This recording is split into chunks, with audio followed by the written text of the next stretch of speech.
Thank you for the opportunity to brief you on what's going on in our department, especially with the commitment that this council has recently made and confirmed several times over to move forward with a pretty ambitious program over the next several years. I've got a lot of members of my staff here this evening. They're the ones that do all the hard work, and I get to tell the story, so that's always fun. I'll just start quick with an organizational chart. The highlighted blue here, so in the last 6 or 8 months, we've had a pretty significant changeover in our department. Everybody highlighted in blue here has been with this team since the fall, has joined us since the fall. So an entirely new leadership group at the top of the department. Tremendous talent that we were able to attract, folks that have held similar roles to mine in other surrounding cities and communities, high-level engineering group, TxDOT folks, so a really good organization as we stand here this evening. Always like to remind everybody of our current transportation master plan that is the relevant document to what we do. There's a lot of slides here. Don't let that scare you. A lot of it's pictures. I know we always get the questions about maps and pictures, so there's a whole lot of pictures here tonight, so we'll move through pretty quick. Recently completed projects, Roundvale Lane, Gaddis School of Mays intersection improvements finally is complete. That was a multiple phase project. Texas Avenue, which is one of our neighborhood connections, and the first phase of the McNeil Road extension. Roundvale Lane is a project that we did in relation to the UPS operation.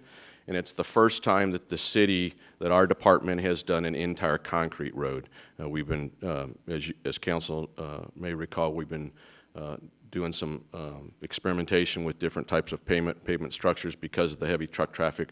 We wanted the opportunity to do concrete road, and this presented a great opportunity for us to do that.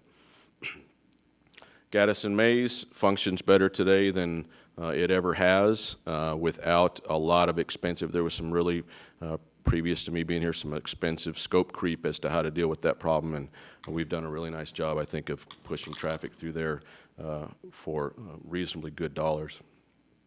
And Texas Avenue is over near our office. If you're not familiar with that, it's one of our key neighborhood connectivity projects that helps us keep a lot of neighborhood traffic off the arterial roads. They're able to maneuver without getting on the arterial roads, which helps congestion, obviously. And then the McNeil Road extension, the first phase is done. Second phase, the contract's been let. Council's approved that contract, and will begin, the second phase will begin shortly. SMP is street maintenance stands for street maintenance projects. These are the ones that are currently under construction or have been recently been completed. Gary, is the red completed or no, the red green? is active as Okay. we speak, yes, sir. And the green is completed or no? Green is completed or close to completion. Blue is completed. Okay. Red is active as we speak. One of the things I wanted to point out on our neighborhood maintenance projects, it's not as simple. You know, a lot of times the community members want us to just come repave. It's not always that simple. We've got structural repairs that need to be done. We've got sidewalk sections that need to be either corrected, repaired, or in some cases ADA compliance has become an issue, or they were constructed at a time where there wasn't the same ADA requirements that we're obligated to adhere to today. So there's a lot of work that goes into these projects other than just tearing up the old asphalt and putting new down. So some examples here, we've got a ramp that's been reconstructed. You can see some little curb pieces here, driveway approach here. Again, a very big driveway approach here. This was a correction that needed to be made for cross slope for ADA. And then obviously the new asphalt work. This is HA5. This is a topping material that we are trying. It's a thin coat overlay. It's supposed to be very durable. To be quite honest, the HA5 folks that were wanting us to give the product a try, we did not give them a very good canvas to start with. We gave them some of our more troubled streets, and that's really not what the product's designed for. But we want to see how it holds up, and we're prepared to come back and readdress the streets that we used the product on if in fact it doesn't perform well. And then if we feel like it is performing in something that we want to consider on a broader scale, we'll give them some better product for them to put to try their Gary, so is this the one process. that they had to be off for 24 hours? Yes, sir. And so what are we, when was this done? Back in the fall. So Seem like it's holding up so far? Yeah, or no? it's doing well. The challenge is, frankly, where the streets that we gave them, there was a lot of cracks and crack fill already, and that stuff will just reflect right through. So it unfortunately makes their product look like it's not doing well. It's a little hard for us to discern the difference, so we want to just give it some time and see how it does. It's supposed to be really just it's a very thin overlay, a very surface durable product, but you really have to have a good base product under it. So. This is some of the paving work. This is a milling operation and repaving. Again, you can see some concrete repair work that was done here in this project. And then the future, we've got 2 new street maintenance projects that we're working on right now, putting together. This project in red, we're now going to switch to letters, SMP A and B. And this is just a blown up section of those 2, a little closer view of what that previous map depicted. Maintenance, you know, as we talk a lot of times, maintenance is an issue, and it's a place where it's very easy to try and save money if you avoid doing maintenance. Unfortunately, I don't know that I agree with that philosophically. Our streets are an asset of the city. A lot of money has been invested in the streets, and it seems to me the responsible thing to do is to maintain them appropriately. We do that in the city of Round Rock. We do that with your all's guidance, and we appreciate that very much. It allows us to protect a community asset the way that it should. And there's a lot of components that go into that. We do evaluate all of the streets. Every lane mile of street gets evaluated on a regular basis so that we understand where we're having failures and where we need to tend to. As you know, one of the items on my agenda this evening is a citywide replacement contract where we've got a lot of our signs that have, over the course of time, due to weather conditions as well as federal requirements, we're out of compliance on some of our street signs. So we are keeping up with that. And then filling cracks and patching holes and those types of things. One of the things that's important that we try to share with the community is a lot of times folks will call our office or email and they apologize. They say the sign's knocked down, or sorry we're calling, or there's a pothole. The reality is we only have, you saw on the org chart, I only have so many people. We don't know where the stuff is. And so that's really our first line of information is from the community. So signs that get knocked over in the night due to an accident or something, or potholes that show up, we need to know about that. And we do a really, really good job of responding to that when we're made aware. These are just some pictures of our frontline guys out doing what they do. This is some asphalt repair. A lot of times, a lot of the asphalt and concrete work we do actually is following Michael Thane's group. So if they go to do some utility work, there's a process where once they're done, we get the ticket and we go do the asphalt or concrete repair that's associated with that. Concrete work, this is some concrete work at Fire Station 3. Big sidewalk sections to try and make sure that we're staying in ADA compliance on our sidewalks. Crack filling. In this time of the year in Texas, I can't imagine a more miserable job, but we actually have folks that work here and they show up every day knowing that what they're going to do is go out and stand on the street all day long in the sun and do this. And those guys are to be applauded. That's work that is not very welcomed. Very important to the life cycle of the pavement, though. So I want to run through a lot of our CIP projects just to give you a sense of what's going on. So this is a map of the city of where we've got all of our, primarily our CIP work going on. The blue lines are current projects that we consider active. Now that might simply be that they're in an engineering or design phase. There's no actual work going on yet, but they're projects that we have contractual obligations that are active. The green are projects that will be coming forward as part of our new program that will be added to what we're already doing in the blue. And the red dots are signal projects that are underway. So here's where the pictures come in. This is the extension of McNeil. This is McNeil Phase 2. Today it ends right here at Burnett Street. It'll carry on over to Georgetown and loop around and go north on Georgetown. We'll do some intersection modifications here at Georgetown as part of that project as well. And then this street, Lewis, we worked out an arrangement with the folks that have been redoing the mansion to do the parking along Lewis Street, very similar to what we've done in Southwest downtown, so it'll get the nice sidewalks and add some parking. They were interested in doing that, obviously, for their events that they're wanting to host there.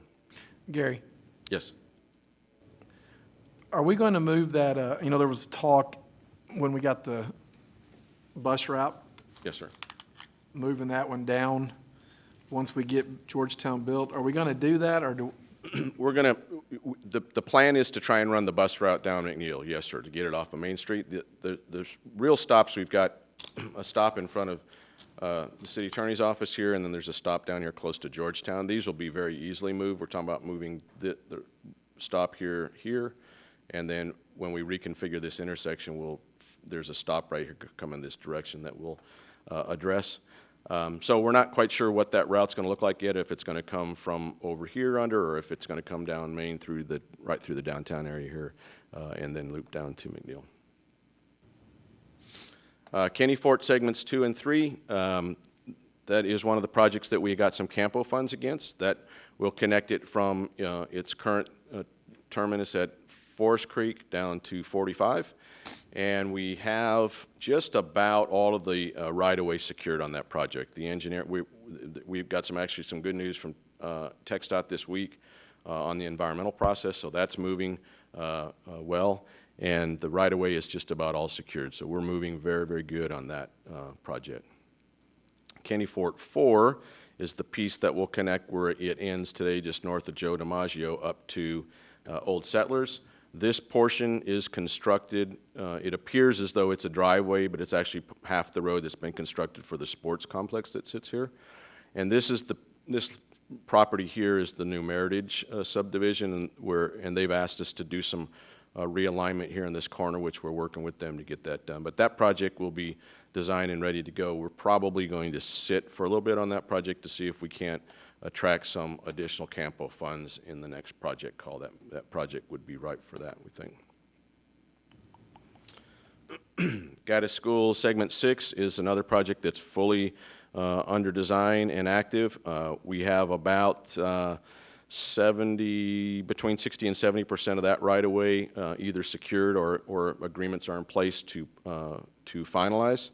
And then once that's done, we'll start looking at how we're going to move that to construction.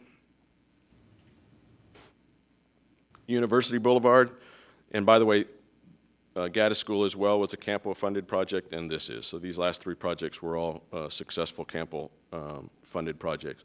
University from A.W. Grimes out to 130 will do a 4-lane divided. Ultimately, it's anticipated to be 6. This first phase will be 4-lane divided. The county has just broken ground on their additional 110, County Road 110 project here widening. So this intersection has been problematic and will be improved greatly when both of us get our projects completed. This project council approved a few sessions ago on Redbud. This is 79. It just primarily has been a project that we've been working on for a long time, designed to improve some of this congestion that's right here. It's really a problematic intersection. Once we do the full-on Redbud project in a few years out, it will tie to this, and there will be some additional improvements. But this is a pretty small project, but it'll be impactful to the community, certainly while it's under construction. And then Logan Street connection, that's another neighborhood connection. It's primarily a bridge. Right here, this is A.W. Grimes, connects the neighborhood. A big, very important project, we believe, for neighborhood connectivity, but also for pedestrian safety. It will provide safe pedestrian access across the creek. There's a lot of kids that walk to the school here, and they're climbing through the creek today, and so we're pretty excited about that project. RM 620, that's the big one, of course, that we have been working on and talking about for many, many years. That project is on TxDOT's August letting. We certainly from all of our indications, as far as paperwork and things that are moving forward here at the 11th hour, would certainly suggest that, in fact, it's going to be on their August letting. There's a few wrinkles that we're still trying to get worked out with the railroad, but nothing that will be significant to impact the project. I think one of the most impressive things about this project, once it's completed, that I don't know that we've been successful in communicating. Once you leave I-35 on 620, the first time you'll hit a signal light is at Deepwood. And that is significant as far as pushing traffic through that corridor. It'll just change the flow of traffic there entirely. Is that because that's an overpass? A lot of people, and I think this were, and maybe you can explain it briefly. A lot of the questions we are getting is the roundabout, or what looks like the roundabout, and I think there's a lot of confusion that it's similar to downtown, and it really works. I mean, maybe the same, but it's different. So can you explain really what's happening right there? So the first thing I don't think a lot of folks are aware of, that there's a bridge and overpass at Lake Creek. So this is grade separated. That's a huge safety benefit for all the students at Round Rock High School that wander across the road during periods of the day. This here, back here where you're talking about, Mayor, that's a bridge structure. The main travel lanes will be a bridge structure over Chisholm Trail and over the railroad tracks. The challenge that we were faced with, and frankly I think one of the challenges that caused the project to die many times over the past 3 decades, is that you have several conflicts merging at this point here that are not 90-degree. You have skewed angles for the road, for the railroad track, for the driveway, into the retail center. And so it became really challenging. How do you deal with that once you try to put the traffic over the top in a bridge configuration? We looked, goes back probably 6 or 7 years now. We looked around the nation, frankly, and found a couple examples of where a roundabout was used at a railroad crossing for similar circumstances. The first thing for the benefit of the railroad is this overpass is going to remove about at least 70, we know, maybe close to 80% of their conflict traffic. The railroad's always worried about conflicts. So by putting the vast majority of the traffic over the top of the railroad, that really decreases their risk because of conflict. And the traffic that's left that will in fact still have to engage with the railroad is in a frontage road configuration or in this roundabout. Very slow speed, gated, it's all controlled by traffic on the tracks. Very, very safe. So that's how it will be. The roundabout's actually under the bridge, and it's serving the localized traffic that is intended to utilize one of these either retail centers or residential areas or business areas in the region. US 79 at Brushy. Mayor Pro Tem. Yes, sir. So can you go back to that picture? Yes, sir. So and I think these are kind of depicted here, but I'm kind of losing direction a little bit with some of the colors and stuff. So if you're coming from 35 and you're on the overpass over the railroad, if you stay on the main lane, you don't hit a signal until Deepwood. Correct. But how many entrance exits are there to the main lanes from, like, say, the railroad to Deepwood? I mean, what's the opportunity? I mean, like, if you're going to the high school, you'll be able to get off. Right. So there's a ramp right here. This is a ramp to, this in essence will appear to be a frontage road. So there's a ramp right here. Oh, that's an exit there. That's correct. Okay. And then the same thing here, a ramp, an on-ramp that takes you up and over. Okay. Or this, in essence, frontage road continues into the roundabout. So if you're coming from the school, there'll be an opportunity to get on and go over the top before you have to go on through the roundabout then? Yes, sir. Okay. So are those really the only on and offs? There will be merges back over here, of course. This is the blue's the bridge, the yellow is elevated sections, so where they touch the ground here is where you'll have your merge points. These are the only two in this section, yes, sir. You have an exit and You an come entrance. off that, Okay, so the yellow is elevated, all right, okay. so when you come It's off, roadway that's building up to go over the overpass. and when you go over that overpass, as you come down, you'll be back down to what Correct. 620 looks like now before it gets to This comes down to Deepwood, grade, yeah. then goes back up, and then comes Yeah, back right down to there. grade. So at Lake Creek, when you're, say if you're going east in front of the high school and you want to, go to one of those fast food restaurants, there'll be a turnaround at that intersection. You won't have to go through the light either. You'll be able to turn around under the overpass without going through the signal too then? That's correct. Okay, The U-turns are depicted right here. Yep. okay, great. Hey, Gary, quick, So I sorry. just had one last question, the $1 million one. So 2 years, 3 years, 5 years, Think about 30 months. 30 months, okay. Another thing that's really, really unique about this project is because we took the risk to buy the Commons property and relocate the Stagecoach Inn, which opened up a different path for the new roadway. It's going to allow a significant portion of this to be constructed out of the current traffic lanes. All of the previous plans and designs that I saw when I first came to the city that had been considered were basically rebuilding the new road right where the current road is, and that really becomes almost impossible. So a lot of the construction won't have a significant impact on the current traffic flow for some period of time. Okay, awesome, thank you. Councilman Baker. just a quick question. If you're on the south side of the roundabout on Chisholm Trail, are you able to turn east and get up onto the road, or do you have to go into the shopping center? What's going on there? That's correct. You are not. There was no way to get a ramp from this location back up here. Okay, and there's not a whole lot down there, so I suspect we don't think it's a Correct. big deal We did, anyhow. we did it by numbers. It was very, very few folks that would be making that decision. I've actually met with the folks here at this residential location about that. They're concerned. There's circuitous ways to get to there through the shopping center, or unfortunately, the long route is back here and loop back around.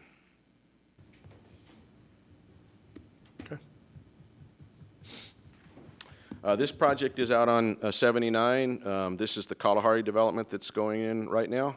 We're improving the Brushy Creek Plant Road here, as well as there will be a new crossing of the UP rail line here at Harold Parkway. These are just some photographs from the project because you can't really see what's going on. This is the Brushy Creek line. So what you can't see from US 79, there's a lot of work that's already been done back here on the driveway or road back into the treatment plant.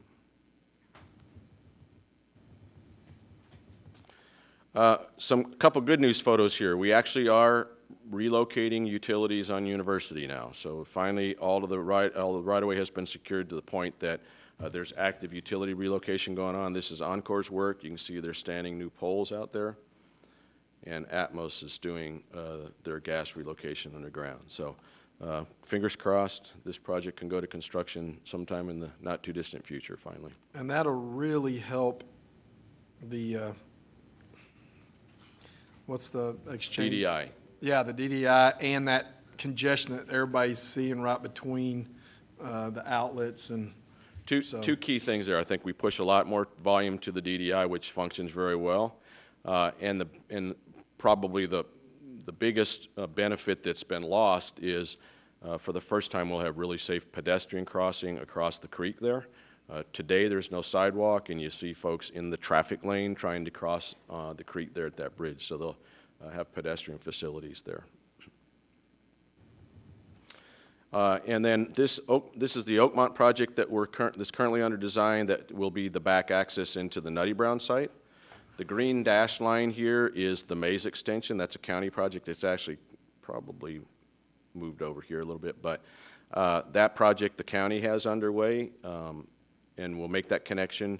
We've partnered with them in that project so that it will be built to its final configuration day one rather than a portion like was originally intended.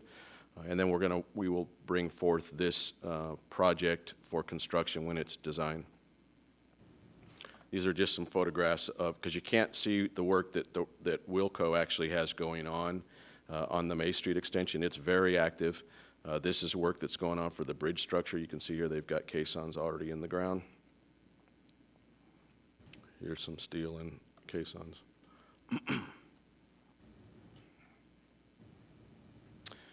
Another project that, again, we have a lot of these kind of obscure things that really have a lot of importance. So Texas Crushed Stone have been asking TxDOT for years to put a signal in at their driveway. This is on 1431, the speed limit's 60 or 65 miles an hour. It can be very dangerous for rock trucks to pull out. They do have an acceleration lane here if they're headed eastbound, but that still becomes a challenge. There just hasn't been an interest at the state level for a signal there because they've got a big project at some point in the future. So the Sneeds came to us and asked if we would help partner that for the benefit of public safety. We thought that that was a smart move. They contributed 50% of the cost of that signal. So this is a great example of where the city is working with our local employers to provide a different level of safety to our community. I think that's a key point. And they don't run this Round Rock side all the time, but when they do, this is what you get. These are trucks all stacked up in their driveway waiting to turn out. So now, from an efficiency standpoint as well, they get a signal, they can move a lot more traffic rather than one truck at a time trying to zip out in front of that traffic. Councilmember Young. My favorite project. Do you have any idea on the timing? Excuse me, like, so how, when the light is allowing these trucks onto 1431, how long will the traffic on 1431 be stopped to allow that? Do you know that yet? We'll play with that timing and see what makes sense. We certainly don't want the traffic on 1431 stopped if there's no traffic coming. The signals will be set, they'll be triggered from the Texas Crushed Stone side. So if it's a day they're not operating that site, the signal will just run primarily free for the 1431 traffic. But when they're backed up like this on this picture, you don't know yet how. When they get the a green light, we'll time it like our others. I mean, it'll probably be a minute or 2 minutes or something. We'll manage that appropriately. Thank you.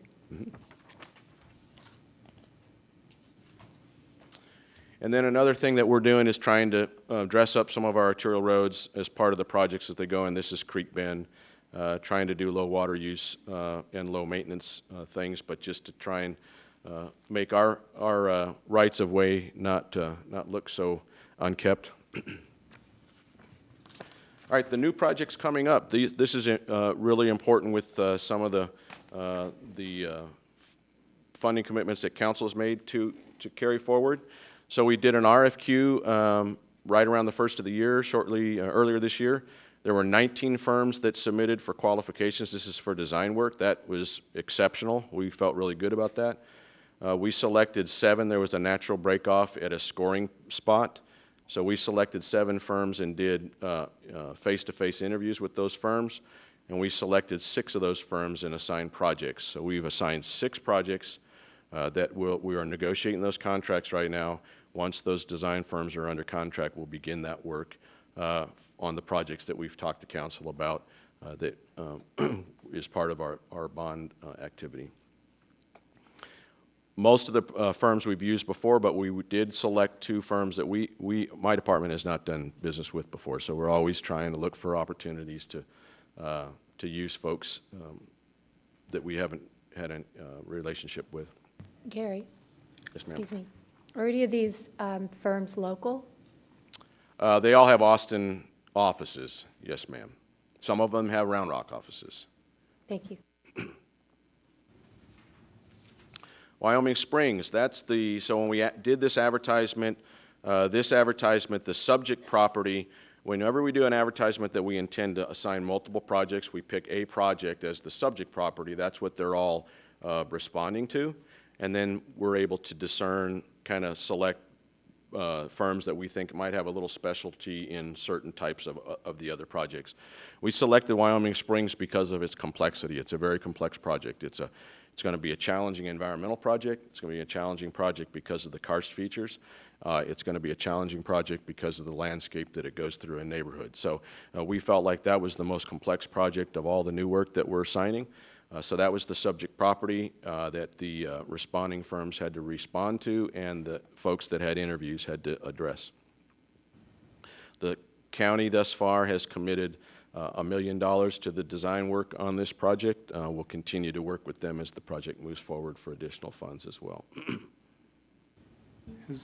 Gary, on that one, has there been any right-of-way at all? We own most of the right-of-way right in this area right here. We had some already that we controlled, and this is the new Saul's Ranch project as part of that negotiation with Brad Shop. we were able to get them to donate the additional right-of-way through here that we needed. Oh, a third or something like that? Probably a third. We do own some up here. This is where Fire Station 9 is. We own some up here. There are some pieces through here that the county has. Okay, great, thank you. That's a really critical, another critical north-south corridor we've got to have Yes, sir. ultimately. County Road 112, so to refresh your memory, this is the new KB project that you all just acted on here not too long ago. They're going to pick up County Road 112 and carry it through their development towards the east. We get a lot of complaints along County Road 112 today for the condition of this end. It certainly is pressed for the volume of traffic that it takes. So that's one of the subject properties that we talked about. This project we also listed in the county's bond program that they're working on for the fall. Don't know if it'll make the final cut, but so far it's on the list. The initial list that came out and was recommended to the Commissioners Court did include this project for funding from the county. Do we know, go ahead, Mayor Pro Tem. Do we know, I know they're to hear that in July, the court. Is that just to hear the report, or is that where they're going to make their decision in July, who makes the cuts and who doesn't? I do not know. I don't know what their schedule is. They've got to probably call by the end of August. If they want to know November, they will. Yeah, so I mean, it's coming quick one way or the other. On- Go ahead. So this project here, our intent is to do this one way or the other, whether Yes, sir. we partner with them or not. Yes, sir. What do we think the time frame on this particular project is? Oh, gosh. I mean, If we, couple years, 5 if years? we had it under construction in 3 years, I would be happy with that. Okay. And that won't change whether it's on the bond or not? No, sir. So the projects I'm presenting to you this evening are on our, we are moving forward with those projects. Yeah, If we're but fortunate enough to get some outside funding from Campo or the county or others, that's great, but we have committed to these projects internally. So on the funding on this one too, it wouldn't even be full funding from the county. We would just be looking for a portion of it. 50%. Our request to the county was 50%, and we did that because as they consider submissions from the region agencies, they always look more favorably on the projects where the local agency is contributing funds. And we believe that's why most of our projects that we asked for made the initial cut. Okay. Thank you, appreciate it. Old Settlers, this is a connection that would take it, this is Redbud, would take it from, where it terminates at Redbud today, connect it over here, and this is the Sienna development. So it would be a great additional reliever in this whole area. County Road 112 is overloaded right now. So that's a great project. This property, the city recently just acquired this property. So there is some additional right-of-way that we would need through here, but we need to figure out what that alignment looks like. And this project as well was on the county list that we submitted and thus far has remained on the list. Redbud North, US 79, Paloma Lake. This is a project that we assigned in that engineering request. And then Redbud South. This goes from Forest Ridge down to Gaddis School. Do we, on that, I go down that street quite a bit. Some places it looks like right-of-way acquisition will be really easy. Other places it looks like it could be really tight. Is that an accurate statement? That is a very accurate statement. Okay. Because I look at. A lot of places we have looks to be most all the right-of-way we need, and there's other places Right. where it's going to be challenging. Because that's going to be a 4-lane, This is what, we'll call this a 5-lane section. That's four travel lanes and right. a striped left turn lane. This section, we've got enough room, it'll be a 4-lane divided, it'll actually have a median. Are they going to do, can you go back to the north? Yeah. So will anything happen up here, with a lot of the emails we get? Yes, sir. With that intersection, potentially a light if the warrants? Yes, part of the engineering work that is done on any of this kind of stuff does traffic counts and movements and makes recommendations on things. We certainly will look at what would be required at 117 here, at that intersection. Okay. The county has connected this, by the way, over to County Road 110 now through Paloma Lake. And so that's created a few new challenges for us, actually. All right, how are we going to do all this work? Well, y'all adopted a roadway impact fee last year. That's something that will be a new funding source for us going forward, a more fair and an equitable funding source from the development community. Obviously, we're always paying attention to CAMPO funding and what's available and federal funds that flow through the state or the CAMPO organization. Your commitment to do some CO bonding to push the transportation network through. And of course, our Type B fund, which currently is doing pretty well with the economy the way that it is. So it's providing a reasonably good fund balance on an annual basis. All right, let's jump into transit quick. The transit program is doing great. It continues to incrementally get better. The passenger count continues to climb. That's good and bad. We always have pressures on us to do more, of course, provide additional service, additional stops, additional routes, additional times. So Edna's being indoctrinated into that program rapidly. As a reminder, here are the 4 routes that we currently operate in the city of Round Rock. This dashed line is our direct route in and out of Austin, the 980 route. That is our most popular route by far. Route 50 is this red circulator route, and it connects down here to the Howard Station.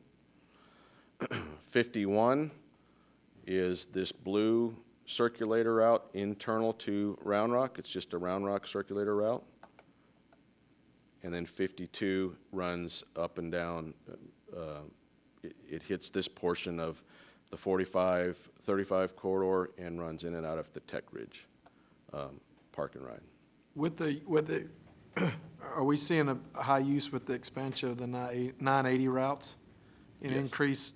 Okay. Yes, and if you recall, we adjusted the times, and that's been well received. Yes, sir.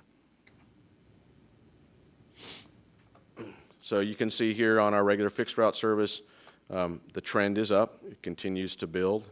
All the slides show a dip last December. Not quite sure if that was a holiday thing or how that is, but if you extract that, the trend has been continuing to get better. Here's just another look at that. Hey, Gary, quick question. Yes, sir. If somebody wanted to add a stop, an additional stop, I'm not looking for a long answer, but what's that process look like and how, I mean, y'all study what the potential rides are and how long would that ever take to get a stop put in if the demand met the criteria? Typically, stops aren't that challenging. There's a process we got to go through with Cap Metro. Their board approves changes to the service. Stops aren't as challenging as route changes. Okay. So we get requests for stop changes fairly often.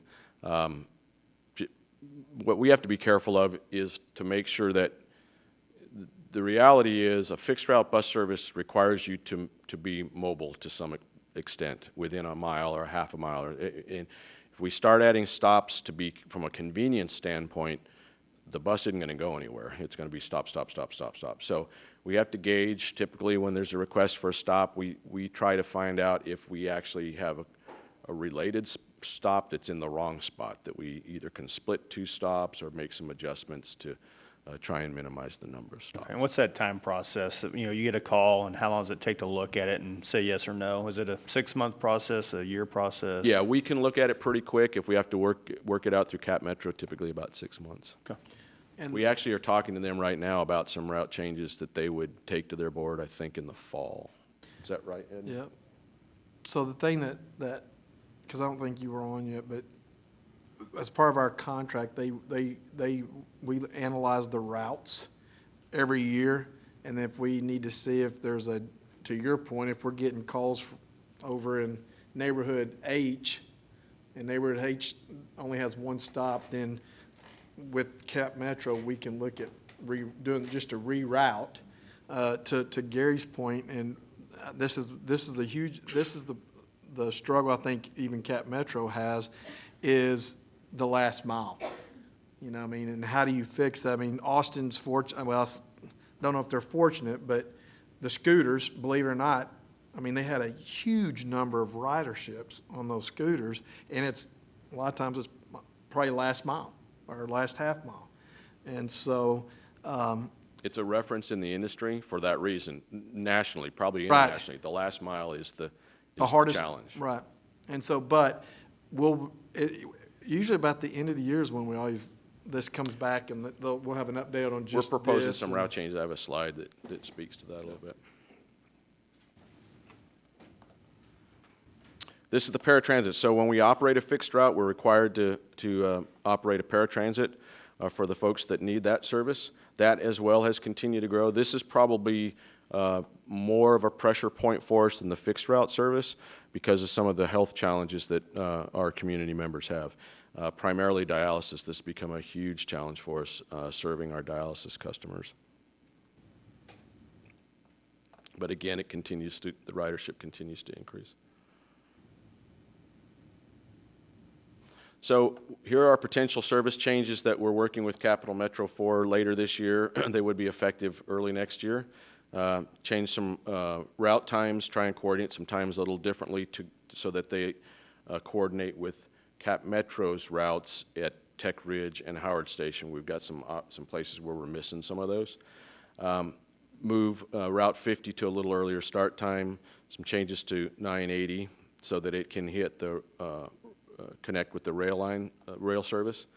Modify the ADA service a little bit. So right now our ADA service, we go 1.5 miles. That's not a requirement. We actually extend that a little bit. The challenge is because we're working through our Cap Metro contract, we're actually serving a part of the community that is marginally questionable as to whether we should be serving with our paratransit service, and that's because Cap Metro doesn't serve it today. It's on the south end. It gets kind of into the Pflugerville portion, and it's causing us to have to make additional trips in and out of Tech Ridge that we wouldn't otherwise have to make. So we're working with Cap Metro to try and clean that up. And then we'll, to Councilman Baker's question, we'll add some additional routes on 50 and 50, or stops on 50 and 51. We're also these are things that we're always looking out to say what are other things that we might be doing or could recommend to council for opportunities that we hear from the community. And then we're making some improvements to some of the stops. We had the opportunity a year and a half ago to acquire some benches and trash cans, some shade structures from Capital Metro. They were redoing some of theirs. So we're in the process of improving some of our more popular stops to make, if you notice around town, sometimes we only just have the required minimum pad. So we're making some of the stops bigger, putting benches and trash cans at those locations. We're getting one of our more common complaints from the general community since we've gotten the bus service is that trash is being left behind at the stops because there's no place for the folks to leave that trash. This is Mary. Mary's 93, and she leaves Round Rock, and she connects 2 or 3 times on her way to downtown Austin because she likes to go to downtown Austin and shop. So, Put her shop here. I have a- Put her shop here. but, Come on. but that's awesome. She's able to navigate. She's a Round Rock resident. She's able to navigate at 93 the bus system all on her own and get where she wants to go. Really awesome. Before you move off of transit, can you remind me, how often do we get to apply for that federal grant, or how often do we have to reapply? Every year. Every year or 2 years, isn't it? Every year we apply when they allocate it, when Congress allocates it to us. Okay, annually. The first, if I recall right, when Karen was here, the first year was when there was a congressional hold, and we actually got held back for 2 years, and we got 2 years of funding when we were. The federal government kind of gives you the green lights to put your paperwork through. So we're always a year behind. We just got last year's funds allocated, and we can't open that door go through the door until they open it. So. Our new building that's under construction on Luther Peterson, we're excited to move into that. That will be the first time that all of my department operations will all be on one site. So that's kind of exciting for us from an efficiency standpoint. We're excited. And then these last two, so when we're not busy trying to take care of the community, doing all this cool stuff for roads, we're pretty good float builder. So we had a great time. There's the team. I'll tell you, these folks worked awful hard on that float to represent transit in a different time in Round Rock, Texas. So Where were you that day? I was I there. didn't see you. I was there, sir. Okay.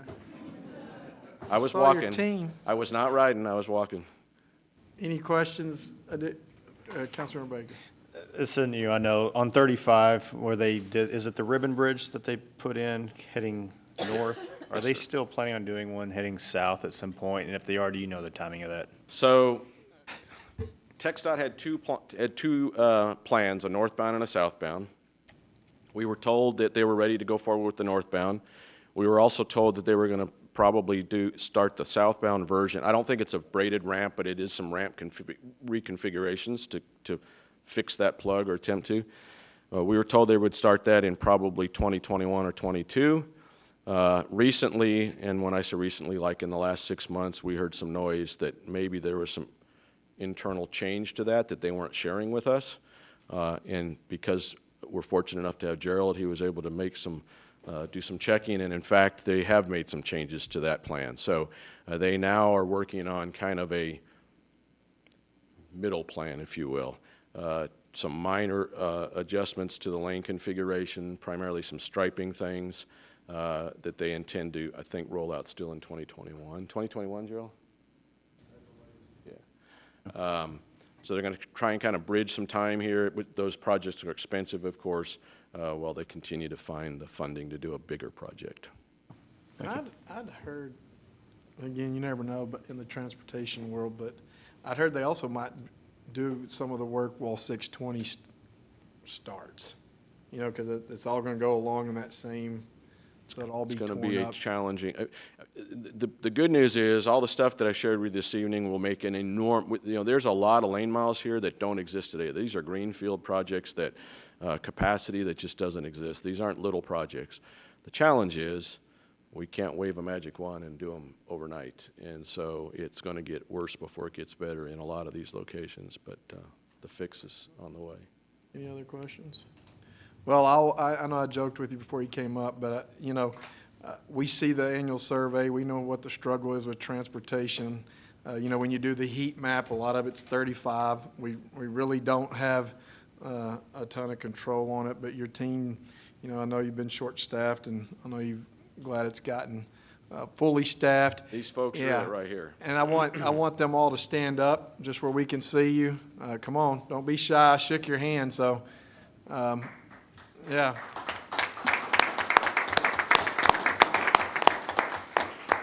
And we know you have the hardest job to have because you have the most difficult director, right? No, Gary, you do a great job. Regional-wise, you're very respected. I know at Campo, I mean, there's a reason we're getting these funds, and there's a reason that people are partnering with us because they're putting plans together, they're shovel-ready, and it's crucial. And our citizens need to understand how important that is and how much money it's actually saved us in the grand scheme of things. So great job. Job well done to you and your team. Thank you.